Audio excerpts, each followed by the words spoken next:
.762 millimeter full metal jacket. Wait, hold on here. This is not how the intro was supposed to go down. I mean, we need the loud music. We need the epic feel of that intro. Goodness gracious. You know what? Just replay this whole thing. Let's start it again. Ah, yes. Cinema at its finest. Hello. My name is Kid Critic, and I will be teaching all of you film fans and enthusiasts out there, all about the film icons in the past who have impacted cinema in their own unique way. From Le Prince to Chaplin, in the name of democracy, let us all unite! To Wells and Hitchcock, to Kubrick and Spielberg. You're gonna need a bigger boat. As this is Film Icons.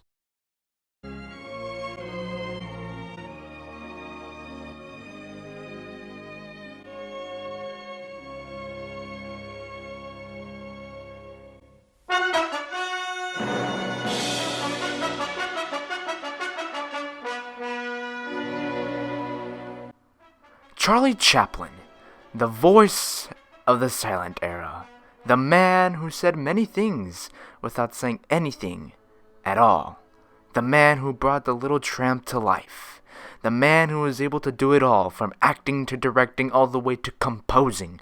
He brought laughter in a time where there wasn't any. However, the interesting part isn't what did he do that impacted cinema, but how. How did Charlie Chaplin become this comedic genius? How did Charlie Chaplin master the art of silent filmmaking? How did Charlie Chaplin make these stupendous films, from The Kid to Modern Times to The Great Dictator to Limelight and so many others?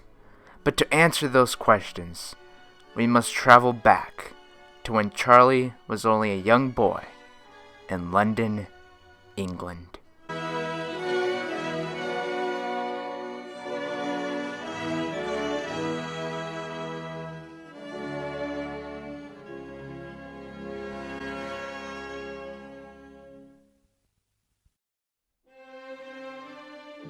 In the mid-1890s, young Charlie Chaplin would love to watch his mother perform on stage, as she too was an actress and a singer. Not only that, but his father was also a performer, so Charlie Chaplin already came from a background of entertainers.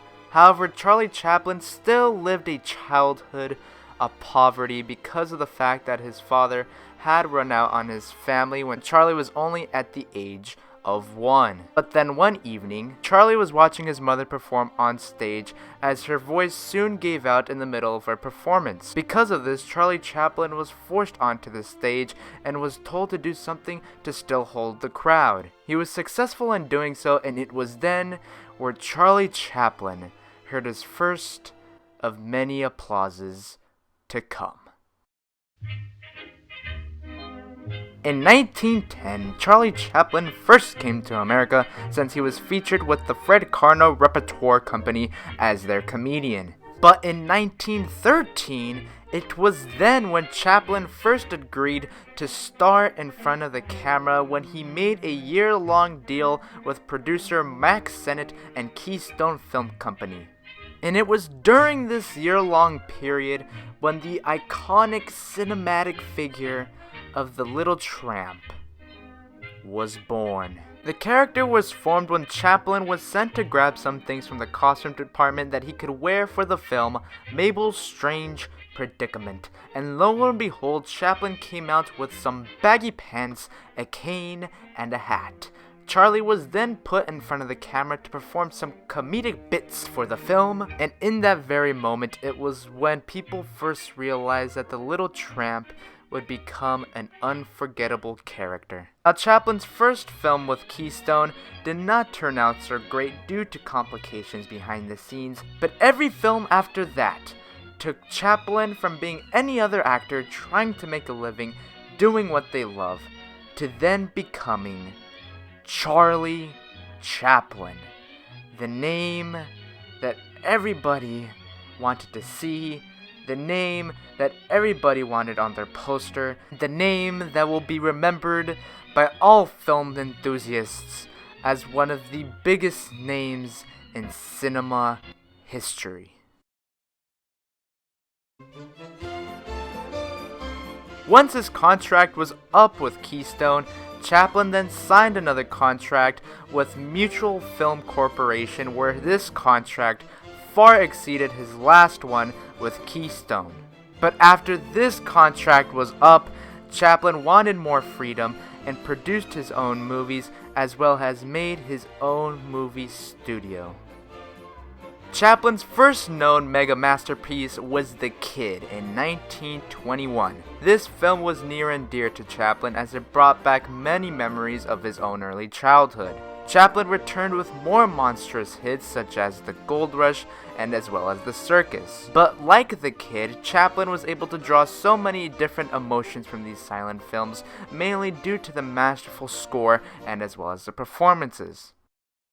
Now in 1927, talkies first started hitting the screen, with of course the first one being The Jazz Singer. Mammy, Mammy, the sun shines east, the sun shines west, but I know where the sun shines best. Chaplin felt like this was a trend that would only last for about 6 months, which of course did not happen. Now, even though talkies were already invented by the time he was making City Lights, which came out in 1931, Chaplin still believed that the character of the tramp only worked in a silent film. But Chaplin once again came out with a heartwarming rom-com film that went extremely well with the audience and is regarded as some of Charlie Chaplin's best work. Se bella giustadore, je notre soccafore, je notre citavore, je la tula tilatoire.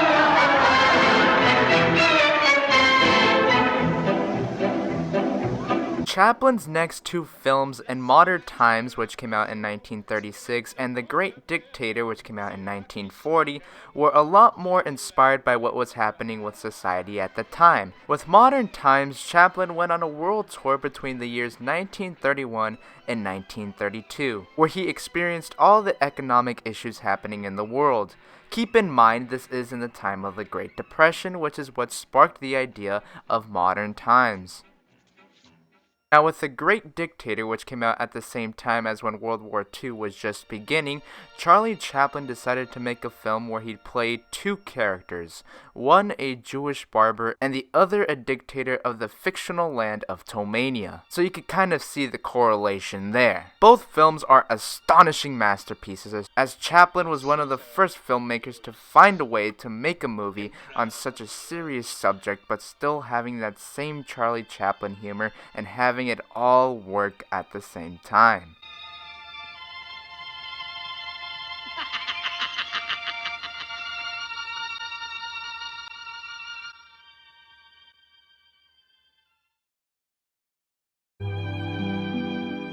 After The Great Dictator in the early 1940s, the un-American activities started to become suspicious of Chaplin because of comments that he made praising Joseph Stalin, which at the time led people to believe that Charlie Chaplin was a supporter of communist dictators, in which Chaplin responded by declining any idea of him being a communist. In 1947, Charlie Chaplin then made the film Monsieur Voodoo, which is now regarded as a fantastic Charlie Chaplin film, but at this moment in history, a film about a serial killer almost, killed Chaplin's career, because of the fact that Chaplin was already seen as a communist supporter, which already damaged his reputation in America. That year in 1947, Charlie Chaplin was blacklisted, and Charlie did not return to America until more than 2 decades later to accept an Oscars honorary award in 1974. And words seem so futile, so feeble. I can only say that thank you for the honor of inviting me here. And, oh, you're wonderful. sweet people. But in 1952, Charlie Chaplin made his next film, Limelight, in London, which was a very poetic film considering where his life was at the time. But then Chaplin's film after that, A King in New York, was a film that was made to represent what Chaplin went through in the 1940s and how the United States handled communism during this time in history. Charlie made this film while in exile and was not shown in many states of the US. Charlie Chaplin's final film, A Countess from Hong Kong, a rom-com which starred both Marlon Brando and Sophia Loren, this film would mark Charlie Chaplin's first and obviously only film to appear in color. This feature did not do much for Chaplin as it wasn't very successful both critically and as well as financially. But Charlie Chaplin made his mark in cinema by showing that you can make a film that's against the societal norm, by being the representation for the silent film era, by showing people that a silent film could just be as impactful as a film with 1,000,000 words in it, by finding ways to make you laugh and cry in a way that only Charlie Chaplin can do it at the time. This is why Charlie Chaplin is a name that is still remembered in the entertainment industry. This is why Charlie Chaplin is looked upon as one of the most influential figures in cinema history. As this is Charlie Chaplin.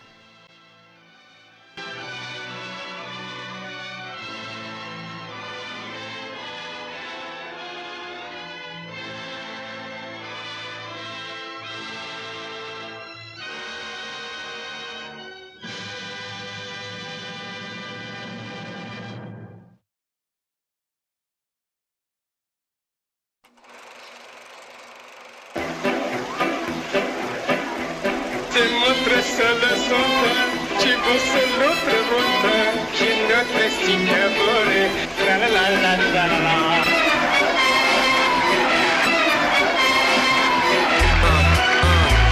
And it's a talent most people should learn how to make you laugh without saying a word. People have to yell nowadays to get heard, but Charlie was a man and that man could turn.